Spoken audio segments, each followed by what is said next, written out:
এ জগতের সকল পাপীদের মাঝে আমি শ্রেষ্ঠ পাপী, যার ইচ্ছায় অনিচ্ছায় পাপের কোনো শেষ নাই। জেনা থেকে শুরু করে কবিরা অবধি সকল পাপ যেন আমার চেনা সঙ্গী। তাই আমিও যদি কিছু চাই, তাহলে কি আমাকেও দেওয়া হবে তোমার অনুগত বান্দাদের ন্যায়?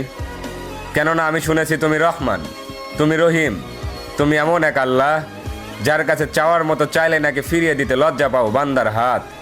তাই এবার আমিও তোমার চরণে উৎসর্গ করে দিলাম আমার শান্তির ঘুমের নিশিরাত। অতঃপর তুমি নাকি এই নিশিরাতেই বলো, বান্দা কার কি লাগবে চেয়ে নাও। আর এবার আমি তোমায় বলছি মালিক, তুমি আমায় দুঃখ দাও। সুখে থাকলে হয়তো তোমায় ভুলে যেতে পারি, হতে পারি কারো কৃত দাস, কারণ আমি আদম সন্তান, পাপ করা আমাদের পুরনো অভ্যাস। অতঃপর ইয়া রহমান, সব ভুলের ক্ষমাস্বরূপ হয়তো মরিয়ম ইবনে ঈসার মতো আমাকে উঠিয়ে নাও, নয়তো ওমর ইবনে খাত্তাবের মতো খাঁটি হেদায়েত দিয়ে দাও।